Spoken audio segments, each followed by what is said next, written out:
Sa ngayon po ay patuloy pa rin na hanging habagat ang hangin na umiihip dito sa ating bansa, lalo na po sa kanlurang bahagi. At sa susunod na mga araw ay posibleng lalakas pa ito dahil po sa may namamataan na posibleng pamumuo ng dalawang sama ng panahon na siya pong hahatak dito na magdudulot naman ng mas maulan na panahon dito po sa ating bansa.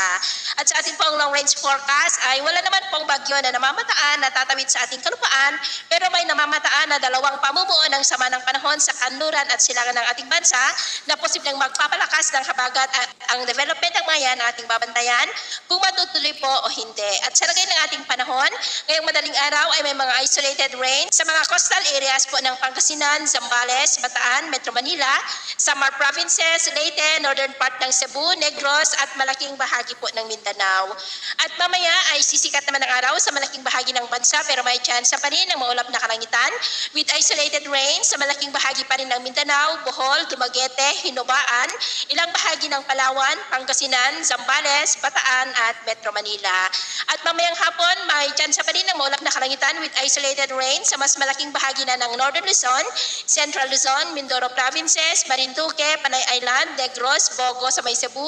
Danao City, Boga, Tiagna, Abuyog, Dulag, Tacloban, Borongan, Oras sa may Eastern Samar, Gamay, Palapag sa may Northern Samar at malaking bahagi po ng Mindanao. Kaya kung lalabas tayo sa ating matahanan, ugaliin naman po natin lagi ang magdala ng kahit anong panangga natin sa init ng araw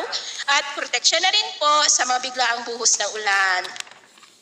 At sa ating naman pong mga baybayin, dahil po sa pagiral ng hanging habagat ay tumataas na po ang mga alon sa mga baybayin ng Batanes, Calayan Islands, Dalupiri Island, Ilocos Norte Seaboard, Ilocos Sur, Bacnotan, La Union, Bolinao, Dasol sa may Pangasinan at seaboard ng Zambales. Na ang mga alon dyan ay posible po na aabot hanggang sa 1.8 to 2.9 meters height. Kaya hanggat maaari po, iwasan na muna natin ang papalaot dyan sa mga may kulay pula para po mas makaiwas sa mga sakunang pangkaragatan.